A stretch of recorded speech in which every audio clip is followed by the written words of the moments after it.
बिस्मिल्लाहिर्रहमानिर्रहीम अस्सलाम वालेकुम। मैं हूं जुबैरी और आप देख रहे हैं मेरा यूट्यूब चैनल। जी, तो खत्ते में जो जंग की सूरत हाल है वो शिद्दत इख्तियार कर चुकी है और अमेरिका को और ईरान को काफ़ी ज़्यादा नुकसान का सामना करना पड़ रहा है। अच्छा, जो डिफरेंट टीवी चैनल्स हैं वो ये तो बता रहे हैं कि जो ईरान है वो कहाँ कहाँ पे रॉकेट फायर कर रहा है, लेकिन जो ईरान के अंदर रॉकेट फायर हो रहे हैं और जो ईरान के अंदर एक जंग का माहौल बना हुआ है, जो शहादतें हो रही हैं उसको बहुत कम रिपोर्ट किया जा रहा है। तो देखना ये है कि जब ये इत्तलात सामने आएंगी कि ईरान को कितना नुकसान हुआ है तो उसका तखमीना लगाया जाएगा कि उनकी जो इंफ्रास्ट्रक्चर को जो नुकसान हुआ है और जो उनकी शहादतें हुई हैं उसका अभी तक तखमीना नहीं लगाया जा सका है। अच्छा, पिछले ब्लॉग में मैंने आपको उससे डिस्कस किया था कि अब जो जंग होगी उसमें दूसरी कंट्रीज़ भी कूद पड़ेंगी, तो ये जो मेरी पिछली गोई थी वो सच साबित हुई है। और मुख्तलिफ जो कंट्रीज़ हैं, जैसे कि अब हम बरतानिया की बात करें तो बरतानिया ने कहा है कि आप हमारा जो अड्डा है, फौजी अड्डा है, वो इस्तेमाल कर सकते हैं, क्योंकि जो ईरान रॉकेट फायर कर रहा है उसकी रेंज अमेरिका तक है और जो अमेरिका के इत्तेहादी हैं उन तक है। लेकिन बरतानिया से अगर वो अमेरिका रॉकेट फायर करेगा और बरतानिया के अड्डे अगर वो इस्तेमाल करेगा तो वहाँ तक ईरान की रेंज नहीं है, तो इस चीज़ का फ़ायदा अमेरिका को होगा। इसके अलावा जो कंट्रीज़ हैं जिन्होंने हमायत का ऐलान किया अमेरिका की, उनमें जर्मनी आ जाता है, तुर्की सॉरी इटली आ जाता है। तो इन लोगों ने बाज़ाब्ता तौर पर ईरान की कहा है कि हम ईरान पर भी हमला कर सकते हैं। और इसके अलावा जो मिडल ईस्ट की कंट्रीज़ हैं और जो अरब ममालिक हैं उन्होंने भी कहा है कि हम ईरान पर जवाबी हमला करेंगे, क्योंकि ईरान ने भी उन कंट्रीज़ में जो अमेरिका के अड्डे थे उन को निशाना बनाया था और उन पर रॉकेट से हमला किया था। ये चीज़ यहाँ पे रुकेगी नहीं, बल्कि ये जो जंग है वो अब जारी रहेगी। अच्छा, अमेरिका ये चाहता है कि जितनी जल्दी भी हो सके वो इस जंग को कंक्लूड कर ले और जो शराइत रखी थी अमेरिका ने और इसराइल ने, ईरान उन शराइत को मान ले और ईरान अपने जोड़ी हथियार बनाना बंद कर दे और वो मुज़ाकरात की टेबल पे आए, जितनी जल्दी हो सके वो ये चाहता है।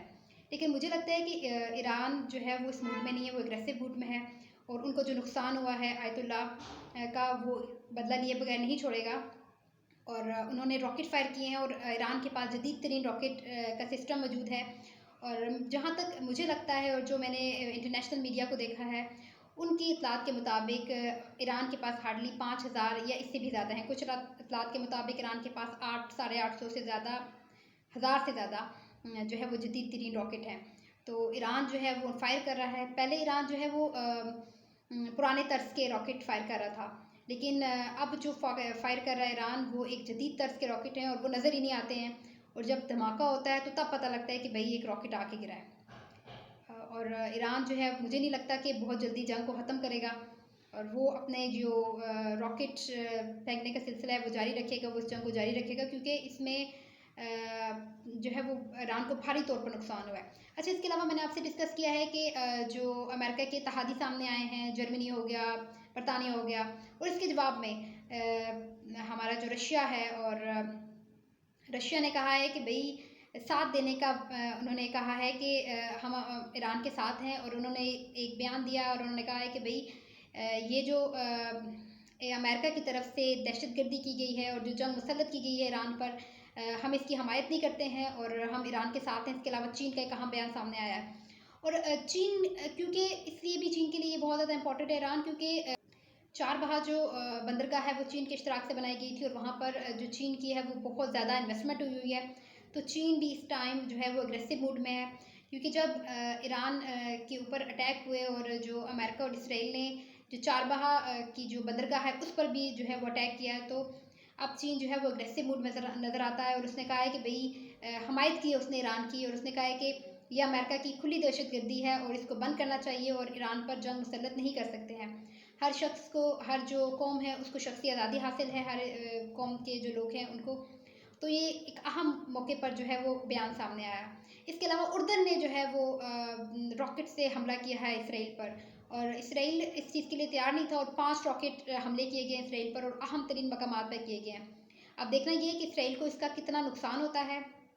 और ईरान जो है वो अपने हमले जो है रॉकेट से हमले जारी रखे हुए हैं और वो मुख्तलिफ जगहों पर जहाँ जहाँ अमेरिकन के ऑफिस हैं उन पर अटैक कर रहा है। इस ईरान ने सऊदी अरेबिया में, कुवैत में बहुत ज़्यादा उसने रॉकेट हमले किए हैं। और ईरान ये चाहता है कि जो अमेरिका के ऊपर है, क्योंकि वो डायरेक्ट अमेरिका के ऊपर तो नहीं कर सकते, क्योंकि अमेरिका की जो रेंज वो बहुत ज़्यादा है, तो वो जो नज़दीक इलाके हैं जिसमें इनकी जो रॉकेट की रेंज है उन वहाँ पर अटैक कर रहा है और अमेरिका को इसका भारी नुकसान उठाना पड़ा है। तो अभी देखते हैं कुछ टाइम में जब अगर मुज़ाकरात होते हैं अमेरिका के, तो मुझे अमेरिका के और ईरान के, तो मुझे लगता है कि ईरान का पलड़ा भारी होगा। और अच्छा, बात दरअसल ये है कि अगर अमेरिका और इसराइल ईरान की सरजमीन पर नहीं उतरते हैं और वो ये समझते हैं कि सिर्फ हवाई हमले करके वो अपना हदफ हासिल कर लेंगे, तो मुझे लगता है कि ऐसा नहीं होगा। उन्हें ज़मीन पर उतरना पड़ेगा अगर वो चाहते हैं कि वो अपने अहदाफ को हासिल करें, क्योंकि जब तक अफ़गानिस्तान में वो फ़िज़ाई हमले कर रहे थे तो उनको उनका हदफ हासिल नहीं हो रहा था, लेकिन उन्हें ज़मीन पर उतरना पड़ा। उस इलाके में उतर के उन्होंने जो है वो एक गवर्नमेंट बनाई और फिर उसके मुताबिक उन्होंने अपने अहदाफ को हासिल किया। तो मुझे ऐसे लगता है कि अगर अमेरिका अपने अहदाफ हासिल करना चाहता है और वो चाहता है कि उसको जो हदाफ उसने रखे हैं वो उनमें कामयाब हो जाए, तो उसको ज़मीन पर उतरना पड़ेगा। अच्छा, इसके अलावा डोनाल्ड ट्रंप की तरफ से जो बयानात सामने आ रहे हैं, सम टाइम वो बहुत ज़्यादा अग्रेसिव हो जाते हैं और सम टाइम वो रिक्वेस्ट कर रहे होते हैं। उन्होंने अवाम से रिक्वेस्ट की है कि भाई आप लोग बाहर आएँ और ये जो ईरान की जो मुसल्लत थी, जो हुकूमत उन पे मुसल्लत थी, उसके खिलाफ मुज़ाहरे करें। और इसके साथ ही उन्होंने ये बयान दिया है कि आप फ़ौजियों को ये बयान दिया है ईरान की आर्मी को कि आप लोग जो है अपने हथियार डाल लें और आप मुज़ाकरात की टेबल पे आएँ और हम मुज़ाकरात करने के लिए तैयार हैं। तो ये दोहरा म्यार सामने आ रहा है डोनाल्ड ट्रंप का, और डोनाल्ड ट्रंप चाहता भी नहीं था कि इस तरीके से जंग हो, और उसको नहीं लग रहा था कि ईरान में इतनी पावर है कि वो इतने दिनों तक, आज 3 दिन हो चुके हैं, तो उसको नहीं लग रहा था कि ईरान जो है वो इस जंग में इतने दिन तक स्टेबल कर सकेगा।